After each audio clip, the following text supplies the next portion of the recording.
Qaralar жүк көтермес бел кеткен соң-ау, кең жайлау құлазиды ел кеткен соң-ай, жолыққанша аман болам алғанша-яу. Бір көскен кішкентайдан құрбым едің-ау, ойнайсың енді кімменен кеткен соң-ай, жолыққанша аман болам алғанша-яу. Кекілін кескен кератым-ай, жастайдан өскен төл атым-ай, жанымда жақын жүрген жан құрбым-ай-ау, жаутаңдаған көзіңмен айналдым-ай.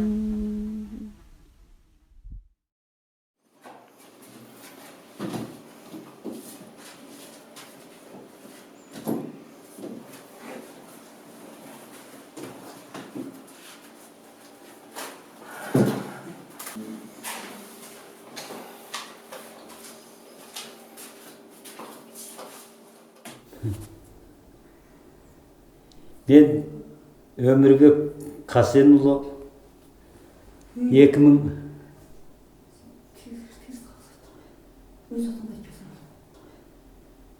бір ұл бір қыз Алланың қуатына жүріп жатырмыз. Сол документ ала алмай жүрміз екі адамға. Сол үй сала алмадық. Тұрмыс болса нашар. Елмен қатар жүре аламыз ба деген ойымыз бар, жақсы күн көріп. Сондай әңгіме.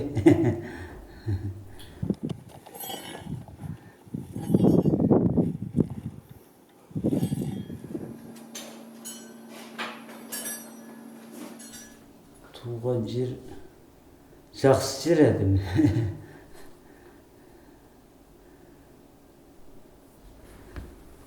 Сен айтшы қала. Мен Жұмагүл Қантайқызым. Мен 1973 жылы Хажығым ауданында дүниеге келген малшы отбасында. Қазақстанға 2012 айдың 17-сі келдік. Балалық шағым бастауышты бітіргеннен кейін сол баяғы малшылық несінде өтті. Балалық шағымда сол көшпенді мектеп болды, сол көшіп қонып оқып жүрдік.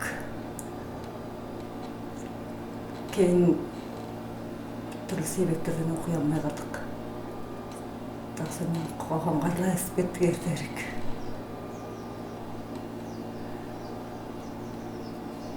Ондай қатты әсер беретін істер болған жоқ. Жылқы баққан, қодас баққан біз жақта сол. Сонымен бұл жаққа келгенде мен келдім. Қалғаны сол жұлдыз, кіші жұлдыз деп қоямыз, сол жүрді. Әлі сағынып тұрам. Бір көруге құмармын. Кішкентай қара домалақ болады. Әзір ақ кіріп кәртек қалдық, 50-ге келдік міне. Сол 9 жылдан бері атай қиыншылықты тартып келе жатырмыз. Қиыншылықты жеңеміз дейміз. Жеңеміз Алла бұйырса.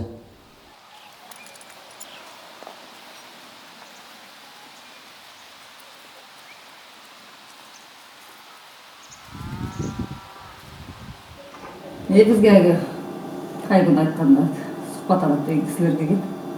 Мен ойлап, телефон алмады келе сөйлеп. Қарғыз болып отыр, мына бізді қойдым. Жоқ, сол кісілер түсіріп жатыр. Әке екеуміз бүгін қуанып. Білесіз? Әке екеуміз бүгін қуанып киноға түсіп жүрміз деймін. Біз отбасымызда 7 ағайынды болдық. 4 қыз, 3 ұл болдық. Содан осы Қазақстанға қоныс аударып 3 қыз келдік. Қалғандары сол жақта.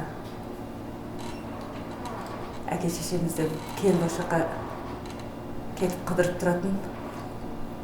Содан саясаттың, қоғамның, замның несінде сол жаққа қайта өтіп кетті. Әкеміз сол жақта қайтыс болды. Қазір шешеміз бар.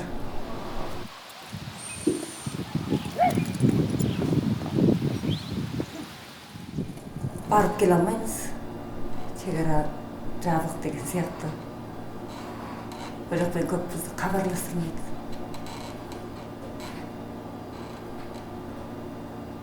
Сырттағы, алыс аудандағы, қаладағы кісілер арқылы туыстардың амандығын сол арқылы ғана біле аламыз.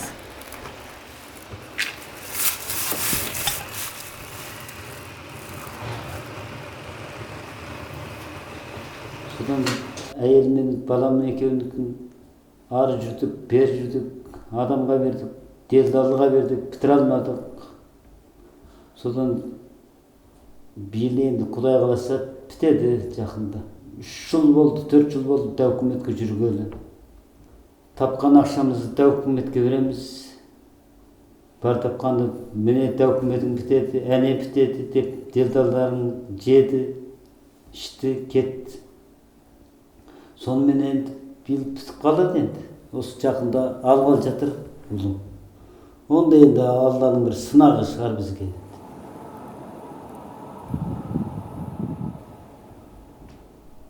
Содан сөйтіп біреудің малын бағып жатырмыз әзір. Өзімізде бір тиын мал жоқ. Тапқан таянғанымызды сол дәукіметке беріп, делдалдың қолына түсіп, алдамның қалтасына жүрміз. Біз бір осындай бір адамбыз. Алда біреуге жамандығымыз жоқ, жақсылығымыз болса. Аранар күткөтермес белгеткен соңа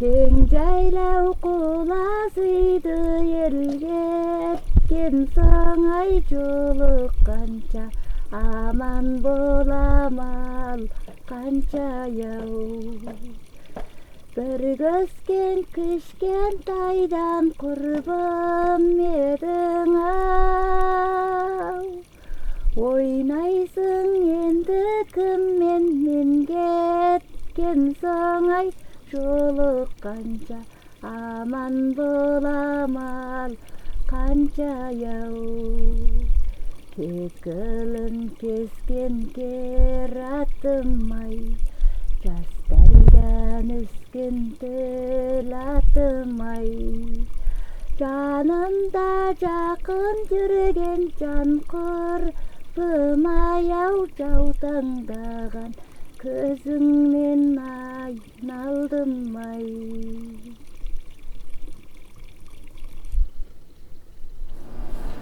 Туған жерді айтсақ, әзір ғана кетіп қалғымыз келеді.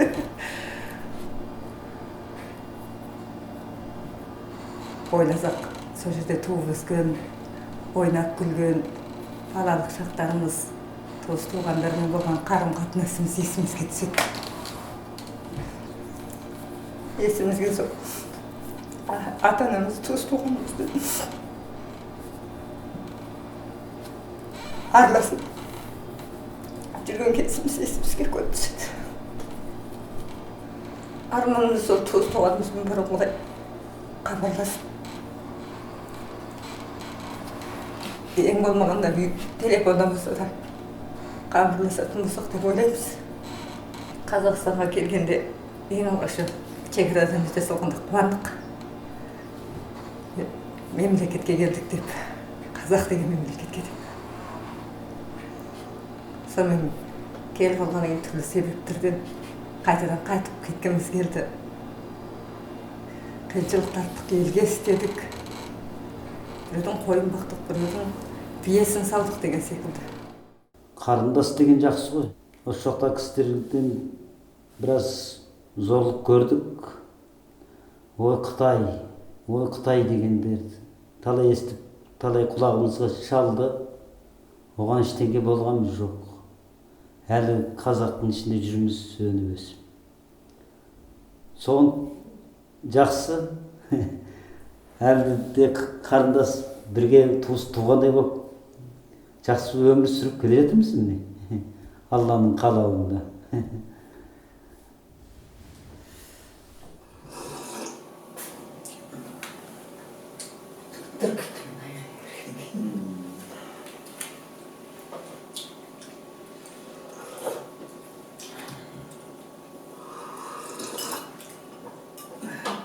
Әлі естімейді екен. Менің айғайлағанымнан Ата келмейсің. Тырк бар еді.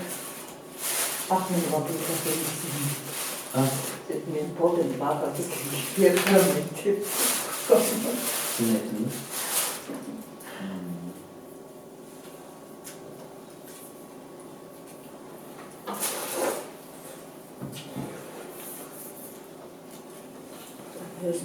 Ата ол келмейсің ба дейді.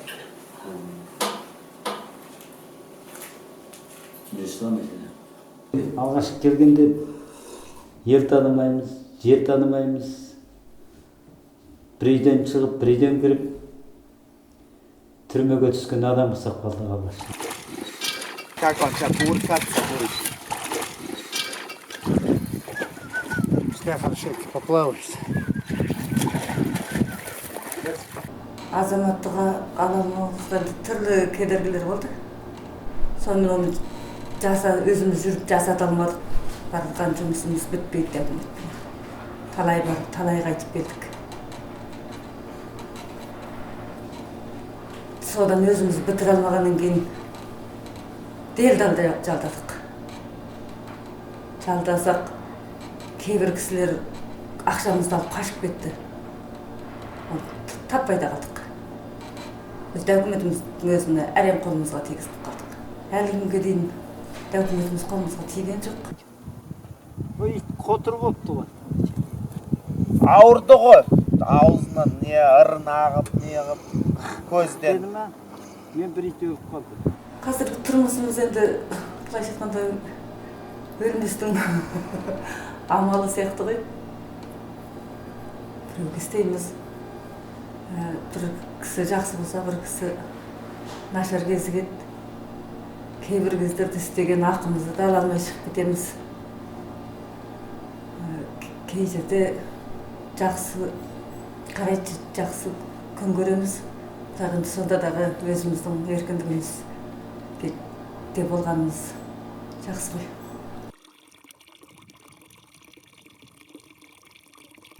Малчының қыз едім, мал бағып әкем өсірген, қалмашы дейтін атасы бір сәт көшіңнен, тыңдаушы едім, ақылын айтқан жалықпай, кетпейді сөзі әрдайым менің есімнен.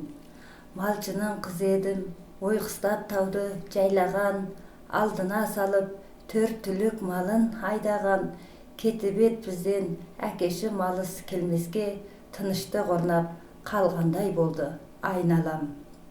Малшының қыз едім, сезімге бойды бермеген, ақылың сусын, басатын кезді шөлдеген, жаннаттан болсын, орының әке тілерім, арман боп қалды, жүзіңді барып көрмеген.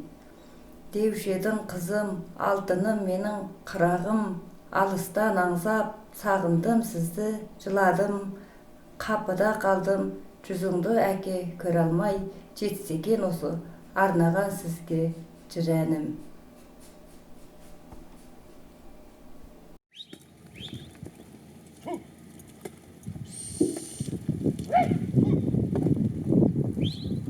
Жайлауға шығамыз. Төрт маусым көшіп қонып жүреміз. Бұрынғы ата-бабамыздың несі сияқты басқа қолымыздан келетін өнер бірдеңе жоқ. Қала жаққа барып істейміз ба десек, оған тіл жағынан қиналамыз, тіл білмейміз.